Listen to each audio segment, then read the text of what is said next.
आप देख रहे हैं हमारा YouTube चैनल दी सच्चा भारत और आज के इस बुलेटिन में आपका स्वागत है। करौली जिले में शहीद दिवस के अवसर पर मंगलवार शाम को अहिंसा रैली का आयोजन हुआ। अहिंसा रैली को जिला कलेक्टर ने हरी झंडी दिखाकर रवाना किया। इसके अलावा शहीद दिवस के अवसर पर जिले भर में मौन जुलूस सहित विभिन्न कार्यक्रमों का आयोजन हुआ।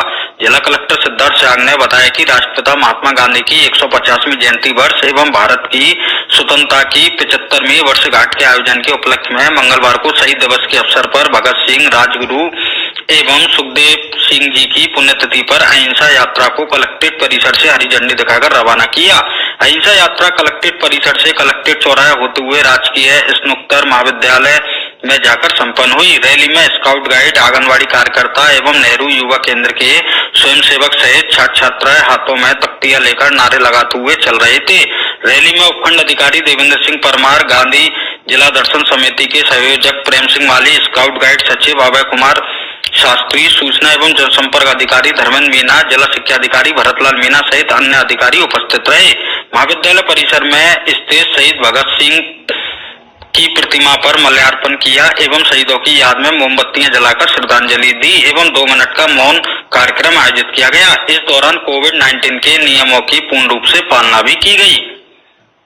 तो इसके उपलक्ष्य में जो वर्ष भर गांधी जयंती के और उसकी 150वीं वर्षगांठ जो स्वतंत्रता दिवस की है, उसके संबंध में जो कार्यक्रम किए जाने हैं, उसके ही एक चरण में आज शहीद दिवस के क्रम में रैली निकाली गई। इसी के साथ सपोटा उपखंड मुख्यालय सहित जिले भर में शहीद दिवस के अवसर पर मौन जुलूस सहित रैलियों का आयोजन किया गया और शहीदों को माल्यार्पण कर याद किया गया। आज पश्चिम बंगाल के चुनावी दंगल में फिर उतरेंगे प्रधानमंत्री नरेंद्र मोदी। पूर्वी मिदनापुर में सुबह 11 बजे एक जनसभा को करेंगे संबोधित। पश्चिम बंगाल के बाद आज असम में भी चुनाव प्रचार करेंगे पीएम मोदी। 2 रैलियों को करेंगे संबोधित। दोपहर 3 बजे बिहपुरिया और शाम 5:15 बजे सिपझार में है जनसभा। पश्चिम बंगाल की सीएम ममता बनर्जी आज बांकुड़ा में 3 रैलियों को करेंगे संबोधित। विष्णुपुर टाउन, ओंडा ब्लॉक और बाकुंडा टाउन की रैली में बीजेपी पर साधेंगी निशाना। पीएम मोदी पर ममता बनर्जी का हमला जारी। कहा सरकार सभी फैक्ट्रियां बंद रही, केवल मोदी की झूठ की फैक्ट्री बचेगी। ममता ने बीजेपी को दगेबाज पार्टी बताया। बोली दंगों की पूजा करने वालों की नहीं होगी पूजा। पश्चिम बंगाल में गोसाबा की रैली में अमित शाह ने शरणार्थियों को दिया भरोसा। बोले सीएए लागू कर सभी शरणार्थियों को देंगे नागरिकता। बीपी अध्यक्ष जेपी नड्डा ने मिदनापुर में किया रोड शो के दौरान एम्बुलेंस के लिए रास्ता बनाने को कहा। बीजेपी ने पश्चिम बंगाल में 13 उम्मीदवारों की एक और लिस्ट जारी की। बालूरघाट से अशोक लाहिड़ी को चुनाव मैदान में उतारा। वीरभूम में नाराज टीएमसी कार्यकर्ताओं ने पार्टी कार्यालय पर प्रदर्शन किया। मनपसंद उम्मीदवार को टिकट नहीं मिलने से नाराजगी। आज केरल की चुनावी रणभूमि में गरजेंगे गृह मंत्री अमित शाह। 2 जगह जनसभा को करेंगे संबोधित और 2 जगहों पर रोड शो। असम के लुमडिंग में कांग्रेस पर राजनाथ सिंह का तंज। असली चाय वाला उन्हें चाय के बागानों तक ले आया। असम के सिलचर में योगी आदित्यनाथ का कांग्रेस पर हमला। अलगाववाद और अराजकता की ओर धकेलने का लगाया आरोप। योगी बोले कांग्रेस की विभाजनकारी नीतियों ने देश को बांटा, नहीं तो बांग्लादेश और पाकिस्तान भी आज होते भारत का हिस्सा। कांग्रेस ने तमिलनाडु में 30 स्टार प्रचारकों की लिस्ट जारी की। सोनिया गांधी, राहुल गांधी, प्रियंका गांधी और पी चिदम्बरम का नाम लिस्ट में शामिल। मुंबई के पूर्व पुलिस कमिश्नर परमबीर सिंह की याचिका पर आज सुप्रीम कोर्ट में सुनवाई। जस्टिस संजय किशन कौल और सुभाष रेड्डी की बेंच करेगी सुनवाई। परमबीर सिंह की याचिका में महाराष्ट्र के गृह मंत्री अनिल देशमुख पर भ्रष्टाचार के गंभीर आरोप। मामले की सीबीआई जांच कराने की मांग। मुंबई क्राइम ब्रांच में बड़ा फेरबदल। क्राइम ब्रांच के इंस्पेक्टर रैंक के 65 अधिकारियों समेत 86 अफसरों का तबादला। ट्रांसफर किए गए पुलिस अधिकारियों में रियाज काजी और प्रकाश होवाल का नाम भी शामिल। सचिन वाजे के साथ सीआईयू में थे दोनों ऑफिसर। महाराष्ट्र एटीएस ने अब तक एनआईए को मनसुख केस से जुड़े डॉक्यूमेंट्स नहीं सौंपे। एनआईए ने स्पेशल कोर्ट में दी जानकारी। केंद्रीय गृह मंत्रालय ने 3 दिन पहले मनसुख मामले की जांच एनआईए को ट्रांसफर की थी। सचिन वाजे की कस्टडी के लिए अब एनआईए कोर्ट जाएगी एटीएस प्रमुख जयजीत सिंह ने मनसुख हिरेन केस में वाजे को बताया मुख्य आरोपी। महाराष्ट्र एटीएस चीफ जयजीत सिंह का बड़ा खुलासा। एंटीलिया और मनसुख मर्डर मामले के बहुत से सबूत नष्ट किए गए। जयजीत सिंह ने कहा मनसुख हत्या मामले में सचिन वाजे ने बुकी से सिम कार्ड्स लिए थे। बुकी ने गुजरात से सिम कार्ड मंगाए। नरेश ने सिम मंगाया, विनायक को दिया और विनायक शिंदे ने वाजे तक पहुंचाया, जबकि कुछ मोबाइल और सिम नष्ट किए गए। मनसुख मामले में कुल 14 सिम एक्टिव थे। क्राइम स्पॉट से लेकर आरोपियों के घरों तक एटीएस ने छानबीन की। जयजीत सिंह बोले मर्डर में वॉल्वो कार इस्तेमाल की गई या नहीं, इसकी जांच भी की जाएगी। मनसुख हिरेन केस में एटीएस ने दमन से बरामद की एक वॉल्वो मनसुख हत्याकांड में कार का इस्तेमाल किए जाने की आशंका। महाराष्ट्र के गृह मंत्री अनिल देशमुख ने मुख्यमंत्री उद्धव ठाकरे से उनके आवास पर जाकर की मुलाकात, वसूली कांड पर रखा अपना पक्ष। महाराष्ट्र के हालात पर मुंबई में कांग्रेस नेताओं की बैठक, बालासाहब थोरात, पृथ्वीराज चव्हाण, नितिन राउत बैठक में शामिल। पार्टी आलाकमान को भेजी जाएगी रिपोर्ट। महावसूली कांड पर केंद्रीय मंत्री रविशंकर प्रसाद कवार, कहा महाराष्ट्र में महावसूली अघाड़ी सरकार। रविशंकर प्रसाद बोले खेला महाराष्ट्र में भी चल रहा है, एक मंत्री का कोटा 100 करोड़ तो बाकियों का कितना। रविशंकर प्रसाद का आरोप, महाराष्ट्र में ट्रांसफर पोस्टिंग के लिए भी हो रही थी वसूली, रैकेट के पर्दाफाश के लिए फोन टैपिंग हुई। एसीएस होम ने सबूत के साथ मुख्यमंत्री को फाइल भेजी, लेकिन सीएम ठाकरे ने एक्शन नहीं लिया। 2 ईमानदार पुलिस ऑफिसरों को महाराष्ट्र छोड़ना पड़ा। रविशंकर प्रसाद ने शरद पवार का भी जिक्र किया, बोले पवार की साख पर धब्बा लगा, देशमुख का इस्तीफा दिलवाएं पवार। रविशंकर प्रसाद ने पूछा, शरद पवार की मजबूरी क्या है, देशमुख को इतना क्यों बचा रहे हैं पवार। बीजेपी ने पूछा सवाल, महाराष्ट्र को कौन चला रहा है, ठाकरे सीएम की कुर्सी पर लेकिन पावर नहीं है। महाराष्ट्र में ट्रांसफर पोस्टिंग रैकेट के सभी दस्तावेज लेकर दिल्ली पहुंचे देवेंद्र फडणवीस, सारे सबूत केंद्रीय गृह सचिव को सौंपे। सबूत सौंपने के बाद बोले देवेंद्र फडणवीस, गृह सचिव से सीबीआई जांच की मांग की है। देवेंद्र फडणवीस को जयंत पाटिल का जवाब, पूछा किसके आदेश पर हुई फोन टैपिंग। ट्रांसफर पोस्टिंग पर इंटेलिजेंस डिपार्टमेंट की कमिश्नर रश्मि शुक्ला की टेप रिकॉर्डिंग से खुलासा, पुलिस अफसरों से पूछा जाता था पोस्टिंग के लिए कितने पैसे दे सकते हैं। ट्रांसफर पोस्टिंग रैकेट पर एनसीपी की सफाई का, रश्मि शुक्ला की रिपोर्ट में शामिल 80% ऑफिसरों के ट्रांसफर नहीं हुए। बीजेपी नेता किरीट सोमैया का उद्धव सरकार पर बड़ा आरोप, कहा ईडी के प्रतिबंध के बावजूद एसआरए ने आदेश निकालकर दूसरे बिल्डर्स को प्रोजेक्ट ट्रांसफर किया था, हमारी आपत्ति के बाद ऑर्डर रद्द किया गया। बिहार विधानसभा में special armed police bill pass, bill को लेकर मंगलवार को विधानसभा के अंदर और बाहर जमकर हुआ हंगामा। हंगामे के बाद पुलिस और विधायकों के बीच हुई झड़प, पुलिस ने बल प्रयोग करके कुछ विधायकों को बाहर निकाला। विधायक सत्येंद्र कुमार ने एसपी पर उन्हें सीने पर मारने का आरोप लगाया, कहा यह डेमोक्रेसी का मर्डर है। असेंबली से आरजेडी के विधायक सतीश कुमार को स्ट्रेचर पर बाहर लाया गया, उन्होंने पुलिस और गुंडों पर पीटने का आरोप लगाया। असेंबली में स्पीकर के चेंबर के बाहर भी हंगामा, जमकर हुई मुक्केबाजी। स्पीकर चैम्बर के बाहर धरने पर बैठी महिला विधायकों ने दिखाई चूड़ियां, पुलिस ने धरने से हटाया। राज्यसभा में आज एनसीटी संशोधन बिल पर होगी चर्चा, कल सदन में विपक्षी दलों ने किया था हंगामा, बिल में एलजी को ज्यादा शक्ति देने का है प्रावधान। प्रधानमंत्री मोदी ने पाकिस्तान के पीएम इमरान खान को चिट्ठी लिखी, पाकिस्तान दिवस की बधाई दी, भारत की ओर से हर साल चिट्ठी भेजे जाने की है परंपरा। नेशनल कॉन्फ्रेंस के प्रेसिडेंट फारूक अब्दुल्ला का बयान, कहा कांग्रेस कमजोर हो गई है, अब जागना होगा।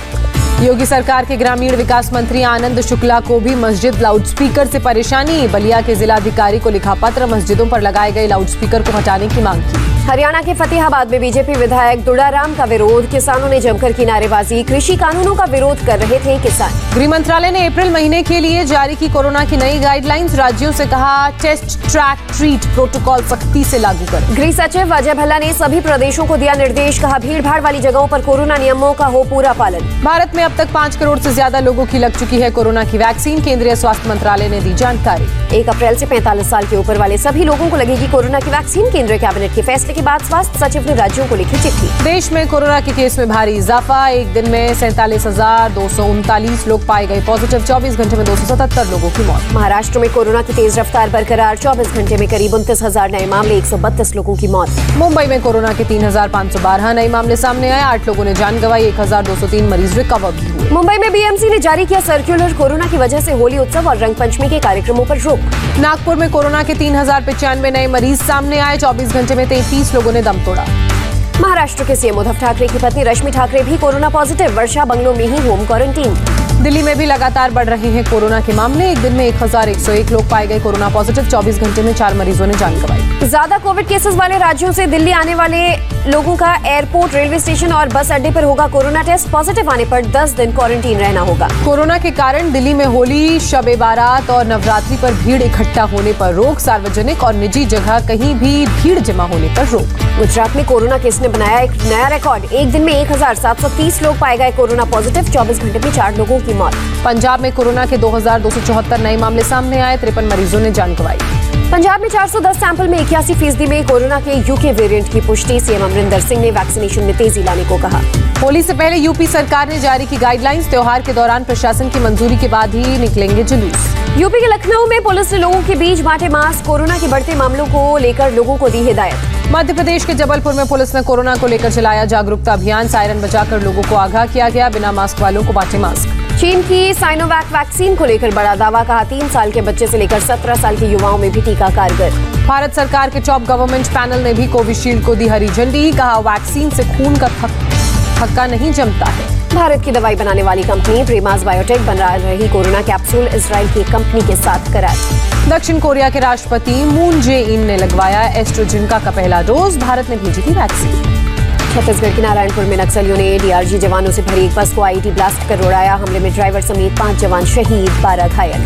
6 घायलों को वायुसेना के हेलीकॉप्टर के जरिए इलाज के लिए रायपुर लाया गया। सभी जवान एक ऑपरेशन में शामिल होने के बाद वापस लौट रहे थे। महाराष्ट्र के गढ़चिरौली में 4 नक्सलियों ने किया सरेंडर, सर पर 22 लाख का था इनाम। दिल्ली के जाफरपुर इलाके में आर्मी के पूर्व जवान की घर में घुसकर गोली मारकर हत्या। बाइक सवार 2 बदमाशों ने वारदात को दिया अंजाम और हुए फरार। पुलिस ने आपसी रंजिश की जताई आशंका। पीलीभीत में 2 सगी बहनों का शव मिलने से हड़कंप, मौके पर टीम के साथ पहुंचे पुलिस अधीक्षक ने मामले की जांच का आदेश दिया। बीएचयू कैंपस में छात्रों के 2 गुटों में झड़प, कैंपस में भारी संख्या में पुलिस बल की तैनाती। भिवंडी में कपड़े के कारखाने में लगी आग, मौके पर पहुंची दमकल की 4 गाड़ियां, हादसे में किसी के घायल होने की खबर नहीं। दिल्ली के ताल कटोरा के पास तेज रफ्तार बस पलटी, हादसे में कोई हताहत नहीं। बस मालिक के मुताबिक बस को चोरी कर ले जा रहे थे चोर, हादसे के बाद चोर फरार। मथुरा के बरसाना में परंपरागत लठमार होली की धूम, महिलाओं ने पुरुषों पर लाठी बरसाकर खेली होली। अमेरिका के कोलोराडो शूटिंग मामले में खुलासा, 21 साल के संदिग्ध ने 6 दिन पहले खरीदी थी राइफल। म्यांमार के यांगोन में फिर रात के वक्त हिंसा की आई तस्वीर, कई जगहों पर आगजनी, बंदूकों की गरजने की आती रही आवाज। रूस में उड़ान के दौरान लड़ाकू विमान की खराब सीट अचानक खुलने से 3 पायलटों की मौत हुई। कालूगा मिलिट्री बेस पर हुआ हादसा। बांग्लादेश में शेख हसीना की हत्या की साजिश रचने वाले 14 आतंकियों को मौत की सजा, 76 किलो बम लगाकर थी मारने की साजिश। ऑस्ट्रेलिया के न्यू साउथ वेल्स और सिडनी के बाद यहां बाढ़ का संकट, बांधों से पानी छोड़ने पर मजबूर ऑस्ट्रेलिया सरकार। वित्त मंत्री निर्मला सीतारमण का बड़ा बयान, कहा पेट्रोल डीजल को जीएसटी के दायरे में लाने पर चर्चा के लिए तैयार। लोन मॉरेटोरियम अवधि बढ़ाने से सुप्रीम कोर्ट का इनकार, कहा मॉरेटोरियम अवधि के लिए पूरा ब्याज माफ नहीं किया जा सकता। मुंबई एयरपोर्ट पर कोरोना की बड़ी मार, 10 महीने में यात्रियों में 81% की कमी दर्ज। आरबीआई का बड़ा बयान, फिर से कोरोना लॉकडाउन और प्रतिबंध को नहीं सह सकेगी अर्थव्यवस्था, सावधानी बरतने की हिदायत दी। पुणे में खेले गए पहले वनडे में भारत ने इंग्लैंड को 66 रन से हराया, 3 मैचों की सीरीज में 1-0 की बढ़त। पहले बल्लेबाजी करते हुए टीम इंडिया ने इंग्लैंड के सामने रखा 318 रनों का लक्ष्य, 42.1 ओवर में 251 रन पर ढेर हुई इंग्लैंड की टीम। भारत की ओर से प्रसिद्ध कृष्णा ने 4 और शार्दुल ठाकुर ने 3 विकेट झटके, भुवनेश्वर कुमार को मिली 2 सफलता। पहले वनडे में कृणाल पांड्या ने डेब्यू मैच में सबसे तेज अर्धशतक का रिकॉर्ड बनाया, 26 गेंदों पर 50 रन पूरे किए। पारी खत्म होने के बाद दिवंगत पिता को याद किया और उन्हें समर्पित किया, हार्दिक से गले मिलकर कूट कर रोए।